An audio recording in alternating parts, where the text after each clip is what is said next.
Amazing day mga ka-JMC. And so meron naman tayong bagong ibabike check dito sa JMC Bikes Bicol. Ayan, so meron nag-request sa atin sa mismong YouTube channel natin, JMC Bike Check. Ayan, kung pwede ko nga bang i-bike check itong Crosta Wisdom 29er. So ito na boss, bali umpisahan ko ng i-bike check itong bagong labas ni Crosta na MTB dito sa atin sa JMC Bikes Bicol. Ayan, so pero bago ang lahat, please like and subscribe my YouTube channel, JMC Bike Check, para updated kayo sa mga bagong parating dito sa atin sa JMC Bikes Bicol. Ayan, available din po ako sa TikTok shop, ship nationwide po ako kahit saan sulok ng Pilipinas via TikTok shop, cash on delivery. Pwede nyo pong i-search yung shop ko, JMC Bike Shop Bicol. Standard shipping po, 3 to 7 days darating na po yung mismo order. So, bisa na natin i-bike check itong MTB na Crosta Wisdom 29er. Okay po, si Crosta Wisdom natin is a 29er, 16.5 quick release seat post, alloy stem, alloy seat post, alloy handlebar, naka-hydraulics, 1x12 speed, blackout suspension fork, quick release yung kanyang unahang gulong. Ganon din syempre sa likod, alloy yung rim, alloy yung hub, then 160mm rotor, seal bearing bottom bracket, naka 110.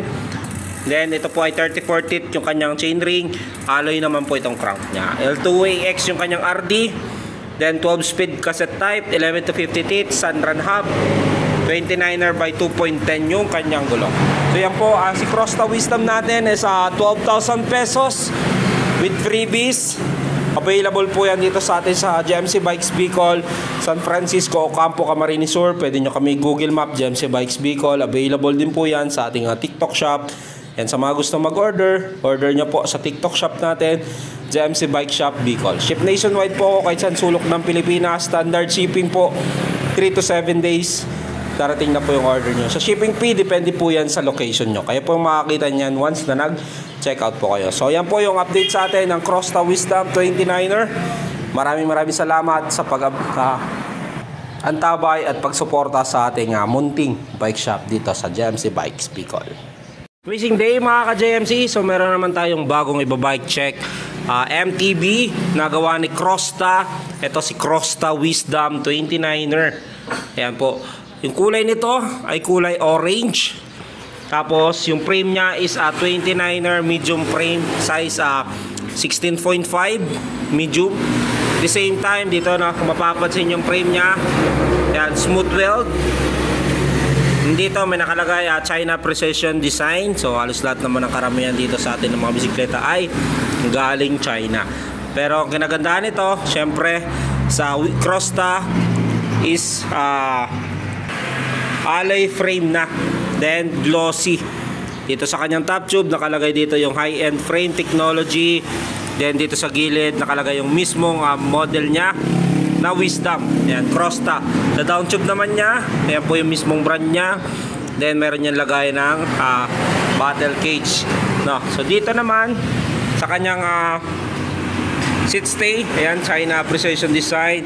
Then sa kanya naman chain stay, ayan, medyo malaki dito. Ayan, simple lang. Kulay niya orange with black color combination. Dito naman tayo sa quick release seat post po yan, adjustable. Check natin yung size. Ayan, no. Alloy din po yan, 6061 alloy T46, 27.2 na seat post nya. Stock pedal, ito po yung saddle nya, malapat, malambot, no, na malapad. So ito naman, ito yung lock nya ng seat post, so adjustable yan. Dito naman tayo sa kanyang crank. Sa crank nya is Crosta yung brand, alloy na po ito. Chainring is 34 teeth, bottom bracket nya is seal bearing. Think dito is naka 110 ito na size ng bottom bracket, no, kasi naka 1 by siya. Then 34 teeth naman po.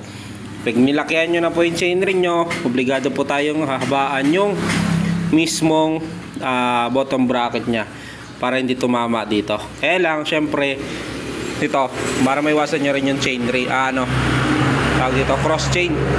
Kaya ganyan po yung setup niya. So 34, I think kakayanin pa dito 36 maximum niya. Okay, dito naman sa kanyang FD, so wala siyang FD, no, kasi naka 1x siya. Ito design yung frame niya, pang single lang talaga kasi walang pagdadaanan ng cable dito. Dito naman tayo sa kanyang RD. Ayan po yung RD niya, L2AX. Ang AX po ng L2 ay ito po ay 12 speed, no? 12 speed, so bilangin na rin natin para sure. 1, 2, 3, 4, 5, 6, 7, 8, 9, 10, 11, 12 speed. Ayan po ay 11 to 50 teeth. Cassette type na po yan. Chain na ginamit sa kanya ay YBN. Ayan po ay yan, 12 speed na chain. Ayan po, cassette type. Trim naman niya is a 29er din, alloy po yan, double wall alloy. Sa kanya namang hub, yan natin ko anong brand, Sunrun. Yung kanyang hub, yan po ay alloy na, cassette type. Then ang pinaka spokes niya, then hub niya at saka rim ay 32 holes. Gulong na ginamit sa kanya ay compass. Yan, pwede pang off-road, no, malalaki yung ngipin. Then ito po ay 29er by 2.10. Yan, sakto lang yung lapad. 2.10 ng kanyang gulong. Sound check sa mga nagtatanong. Yan, tunog sakto lang yung hub nito. So 12 speed L2AX, then naka 1x setup na po yan.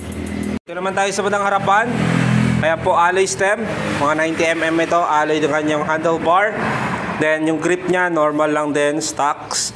Then hydraulics brake na rin po pala ito. Ayan si Myers Mineral Oil. Yan yung wala ka makikitang cable na po dyan, no? So brake fluid na po yan. Then dito shifter niya L2AX din. So 1x, so wala dito sa kanyang kaliwa. Dito sa kanan, ito po ay 12 speed na shifter. Ito yung brake sa likod. Ito naman yung brake sa harap.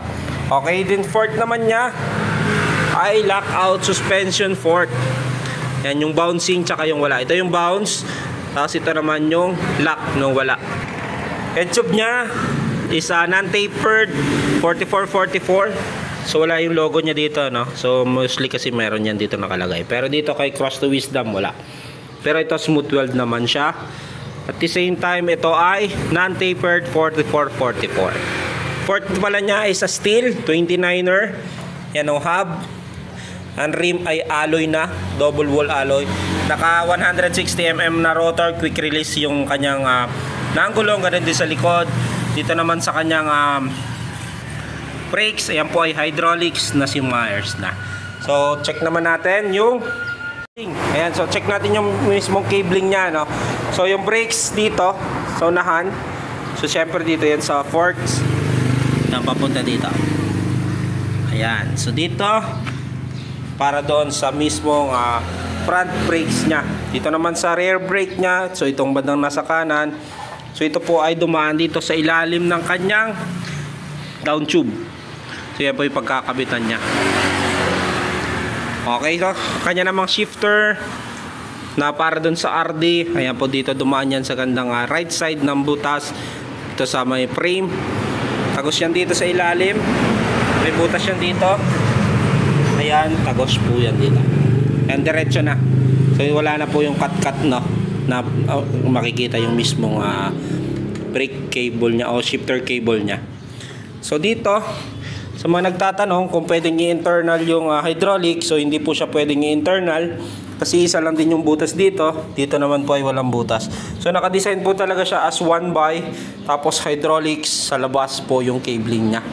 So ito po yung Cross to Wisdom natin, is a 29er medium frame. Quick release seat post, alloy na po yan. Alloy stem, alloy drop handlebar, lockout fork. Ito po ay steel, quick release harap likod na gulong. Alloy na rin yung kanyang crank, 34 teeth. Okay po, si Cross to Wisdom natin is a 29er, 16.5, quick release seat post. Alloy stem, alloy seat post, alloy handlebar, naka-hydraulics, 1x12 speed, lockout suspension fork, quick release yung kanyang unahang gulong, ganun din syempre sa likod, alloy yung rim, alloy yung hub, then 160mm rotor, self bearing bottom bracket, naka 110, Then ito po ay 34 teeth yung kanyang chainring. Alloy naman po itong crank niya. L2AX yung kanyang RD. Then 12 speed cassette type, 11 to 50 teeth, Sunrun hub. 29er by 2.10 yung kanyang gulong. So yan po, si Crosta Wisdom natin is 12,000 pesos with freebies.